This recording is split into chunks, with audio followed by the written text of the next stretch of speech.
Good evening. Welcome to Carrow Road, where Norwich City have slumped to the bottom of the Premier League table in a very worrying night. We'd all talked about how important this game was going to be, and it's finished in a 2-0 defeat to Watford, who leapfrog Norwich at the bottom of the table. Deservedly so, possibly as well.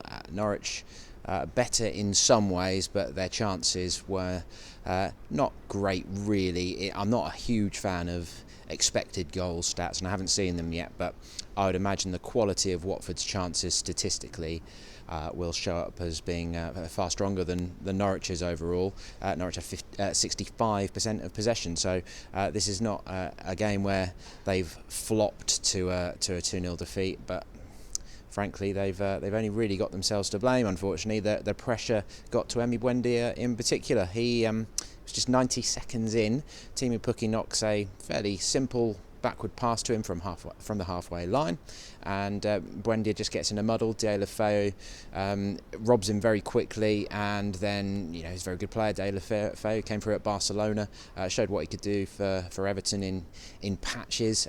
Skipped inside Tribal, and it was a decent finish, and 1-0, and of course that had the home crowd very worried. But overall, Norwich had the far better of the game. As I say, 65% of possession, 17 shots I think it was, and 5 on target, which was more than Watford had over the course of the game. So as I say, this isn't one where Norwich have been absolutely terrible and slumped to a defeat, but Watford took their chances, and Norwich didn't really. They did have reasonable chances. There was one in the first half where Stiepermann did really well and played Onel Hernandez clean through, but Ben Foster basically won the race to the ball on the edge of the box, and that was good goalkeeping. 2 good saves from Foster again in the second half. One long ranger from Jamal Lewis and another from Kenny McLean. That was as close as Norwich really got, but as I say, it was so early. That was the killer blow, really. Everyone knew how important this one was, and straight away a mistake had contributed to a costly concession.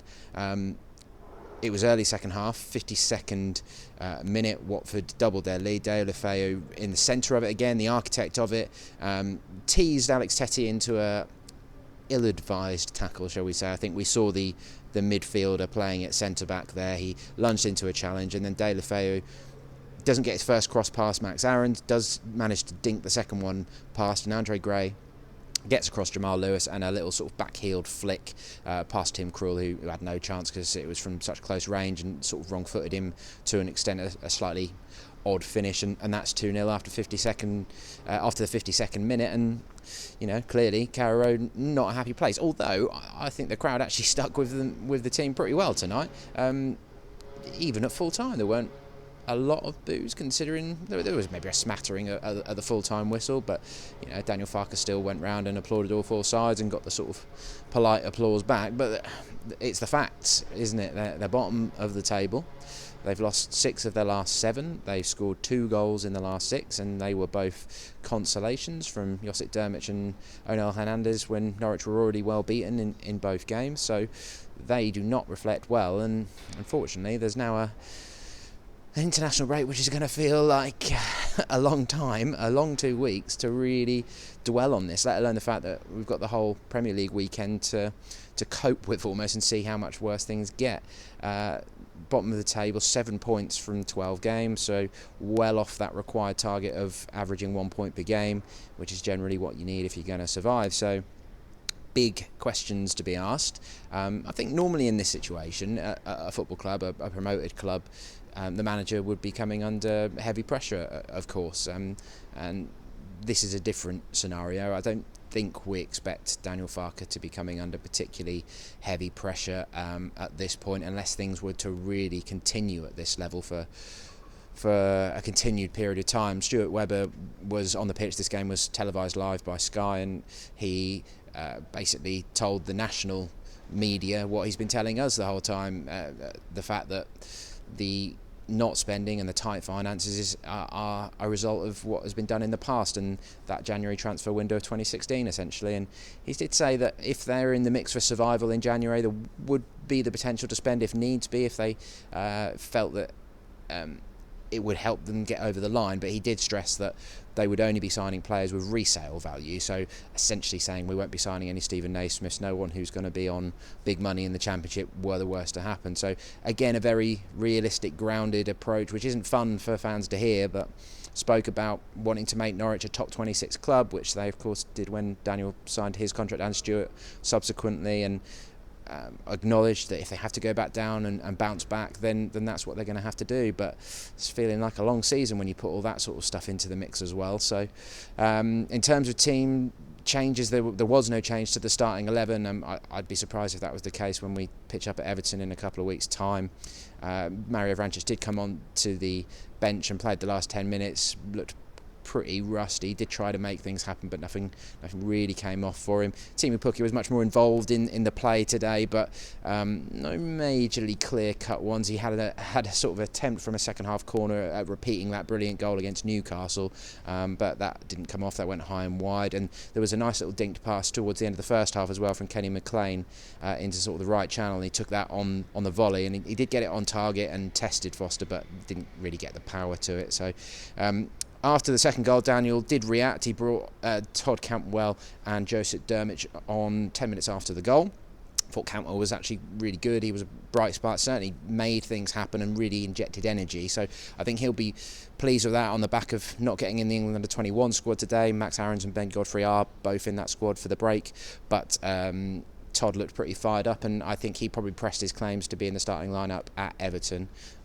Kenny McLean would probably be the one I'd see dropping out. He did some good stuff, but he lost the ball too cheaply at times. Tribal probably not offering quite as much protection as Amadou and Teti would do, but he's still getting up to speed really as well. And Buendia, of course, Buendia is sort of the issue now. He apparently, we couldn't see it from where we were in the press box, but apparently he sort of marched down the tunnel and slammed a door, but then quickly came back to the bench and after he sort of calmed down. And it's that bubbling emotion which is so frustrating, all those strops on the pitch. It's not a good look when things are going badly, and unfortunately it's not happening for Emi at the moment. He's trying to force it, and his game is not what it was last season. It's, we all know the step up, but I think perhaps Grant Hanley will be back for the Everton game, and obviously it's going to be a big ask of him to make a huge difference straight away, but I just wonder whether Daniel might switch to a 3 at the back now. But that's how they finished the game in the end. They also,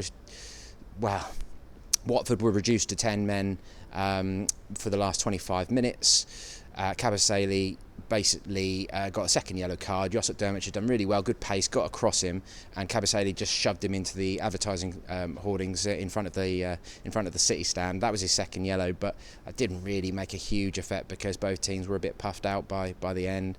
Onel Hernandez playing another 90 minutes, but looking pretty tired by the end of it. But Norwich pretty much had 10 men for the last 10 minutes as well, because Dermich looked like he did his hamstring and he limped through the mix zone. So that's not great. It means Pukki's probably going to be ploughing that low furrow, and Dermich's injury record of recent years is pretty bad, isn't it? So in terms of positives, I think this isn't the sort of night where you can pretend there are any positives. It's almost, you've just got to write off that start of the season now, put that to bed, close that chapter, and make a fresh start once you've got those defenders back. And as I say, it was 3 at the back sort of towards the end as Norwich desperately tried to force something.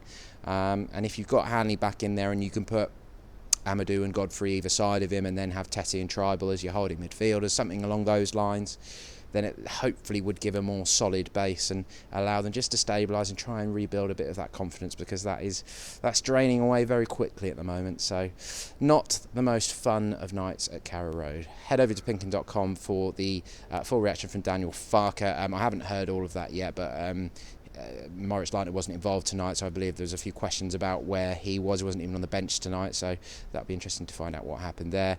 We had a word with Onel Hernandez and Tom Tribal, so watch out for them during the break, and we'll have plenty more analysis of this, just because Norwich have got a kind of hit reset and try and relax about the whole situation because they don't have much of a choice, and we'll still be analysing this in exactly the same way as we would if a manager was under pressure or not. So do keep it locked on PinkUn.com during the break, and we'll keep you up to date with how everyone's getting on in the internationals as well. Pukki could qualify for Euro 2020 with Finland on Friday, so that might be a positive line to enjoy at the very least.